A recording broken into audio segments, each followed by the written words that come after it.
This is going to be a really quick video review of the TruCool TC-1160 portable air conditioner. Now I got this off Amazon. I got two of them actually. It was so cheap. They were $129.99, which for a 9,000 BTU air conditioner is pretty damn cheap. So I thought I was going to get scammed buying these. It seemed too good to be true. But it's here. Both of them are here. I've got one out. It seems to be working. So we'll take a little look around it and you can get an idea of it yourself. So this is what the unit looks like. It's a TruCool branded. It appears to be a clone of this unit here, the Ignix IG9901. There's a YouTube review from Geek Street I actually found. Looks just to be a rebadged version of that, but that's all fine. In terms of controls, there's 4 modes.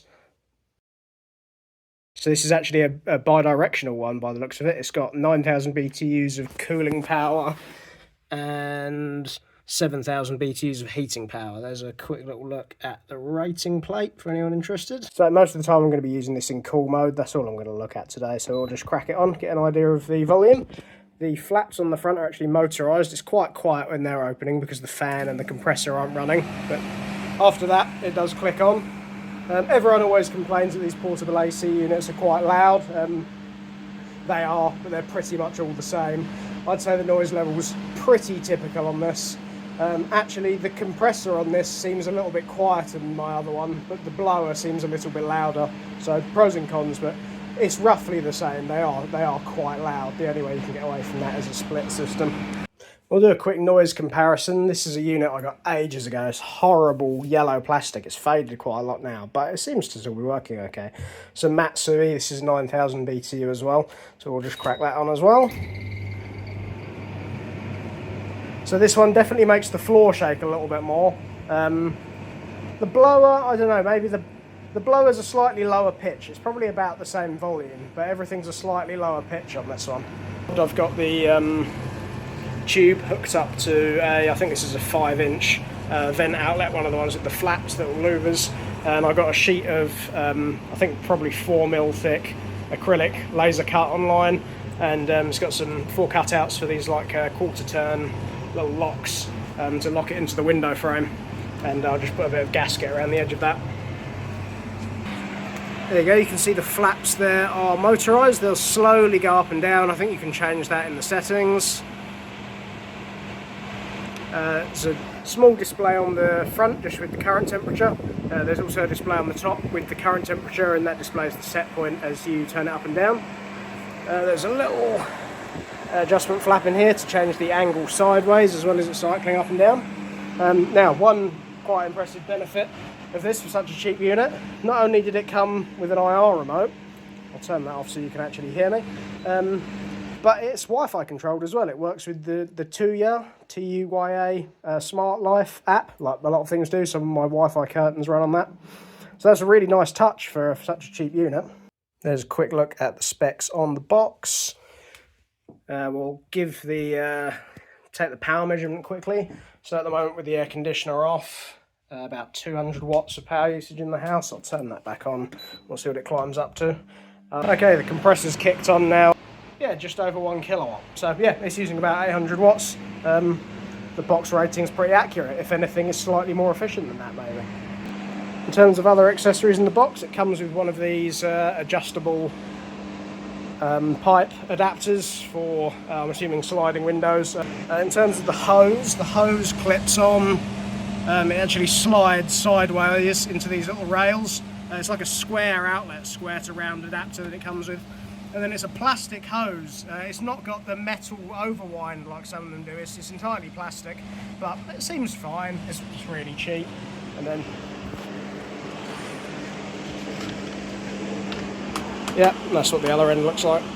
So there's 2 grills on this side. I'll just check the instructions and see what they actually do. So the 2 intakes on both the back and the side are both evaporator air intakes. So that's the air that gets sucked in through those that gets blown out of the front through the evaporator. The evaporator's the cold part of the circuit. 2 removable filters. One pulls out the side, the other one looks like it pops out the back. It's nice and easy to clean. 2 drain plugs. I'm not entirely sure why there's 2. I guess one to sort of let air in at the top when the bottom one drains. I haven't actually tried that yet.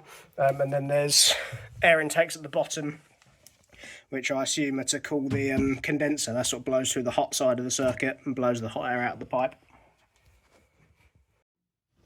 Just give you a quick speed run of the instruction manual in case someone gets one of these and doesn't have a manual with it.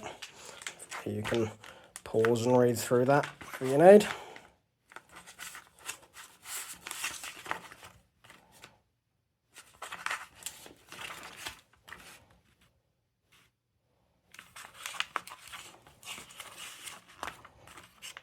The pairing of the Wi-Fi for this was super simple. I didn't even have to follow these instructions. As soon as I'd opened the app with the air conditioner running, the app had detected it and asked if I wanted to add it. I just pressed yes, typed in my Wi-Fi password, and it took it straight away. So yeah, that couldn't be any easier. It looks like there's some steps to sort of factory reset it, holding the up key for 5 seconds, and that'll sort of like do a Wi-Fi reset on it to repair it. There we go, we're launching into the app. Okay, into the air conditioner. We can turn it on and off remotely. It's just come on behind me. We can adjust the set point, happily beeping away. We can change the mode. Yeah, it looks like you can change every setting in this. Quite impressive.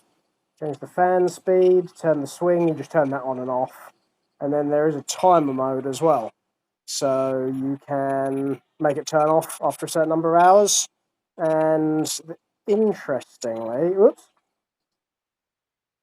Cool. Yes, here we go. The night mode one. This was quite interesting. So it said in the manual, after the first hour, it would increase the set point by 1 degree. After the second hour, it increased by 2 degrees. And then after 6 hours, the unit would completely turn off. So as you get off to sleep, the unit will allow a slightly higher air temperature. You probably won't notice. And it will just make a little bit less noise and use a little bit less power while you're asleep. I think that's a really nice touch. I'm looking forward to giving that a try. Turn that back off. It also seems to lower the fan speed a little when you turn that sleep mode on. Makes sense, just makes it a bit more comfortable for you. So yeah, I'm pretty happy with this thing. For 130 quid, I think that's an absolute bargain.